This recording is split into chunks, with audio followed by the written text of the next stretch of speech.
familjes së profetit Muhammed. Pra, kuptohet që nuk e ka peshën e njëjtë si Nasrullahu, i cili gati 30 vite ishte duke udhëhequr Hezbollahun dhe duke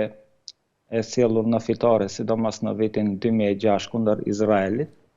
por besojmë që do të vazhdoj rrugën e Nasrullahit, kuptohet me mbështetjen e Iranit. Të gjithë armatimin, shkollimin, mbështetjen financiare, Hezbollahu e merr nga Irani, dhe kjo mbështetje kuptohet që do të vazhdoj sidomos tani kur Izraeli e sulmon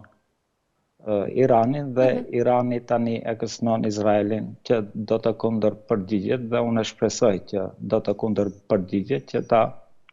disiplinoj Izraelin që ta ndalë gjenocidin ndaj libanezëve dhe ndaj palestinezëve,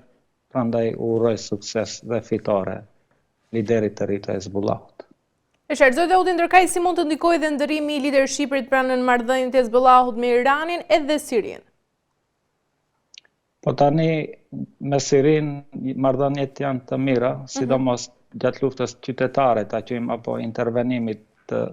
perëndimit që nëpërmjet terroristëve që ta ndryshojnë qeverinë e Sirisë, apo që ta shkatrojnë Sirinë, që të përforcohet Izraeli në lindjen e mesme, Hezbollahu i doli në ndihmë Bashar al-Assadit, presidentit të Sirisë dhe regjimit të tij, dhe kuptohet që ja ka borxh Siria tani që kur Hezbollahu gjendet në luftë, që tu del në mbështetje dhe bashkëpunimi do të vazhdojë. Tani libanezët kemi gati 1 milion refugjat për shkak se ikin nga bombardimet e aeroplanëve dhe raketave të Izraelit dhe shumë prej libanezëve tani shkojnë si refugjat në Siri. Pra e bashkëpunim do të vazhdojë dhe ne shpresojmë që ata do të përforcojnë, sidomos me mbështetje të Iranit, Sirisë dhe me grupe tjera të rezistencës që të bëjnë një sulm të përgjithshëm kundër Izraelit dhe të dalin fitimtar nga kjo luftë dhe unë shpresoj shumë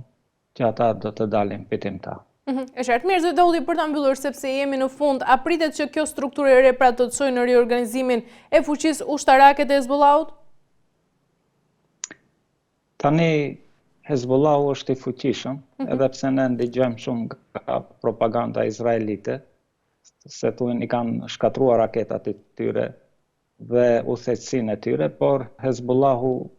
është ideologji, nuk mvaret nga personat, ata gjenden të okupuar dhe janë nën sulm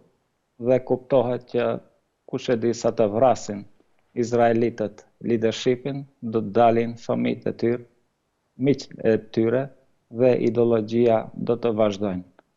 Nuk mund të Izraeli me një popullat 60 milion banor që i ka, që ta nënshtroj botën islame, botën muslimane, pra është çështje kohe kur do të dorëzohet Izraeli. Kjo rezistenca ka zgjatur 70 vite, do të zgjasë edhe disa vite, nuk është asgjë më shumë. Hezbollahu është i gatshëm, ata luftojnë për t'u bërë martir, përderisa sionistët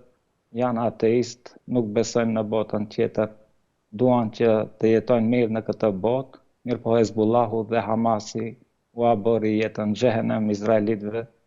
dhe dal nga dal ato si kolon si kanë erdhur, po ashtu do të shpërngulen nga shtetet nga kanë erdhur dhe ajo tokë do t'ju takojë muslimanëve përsëri. E qartë, mirë zoti Daudi, kemi arritur në fund, ju falenderoj shumë për gjithë informacionin që ndat sot me mua. Ju falenderoj. Ju falenderoj.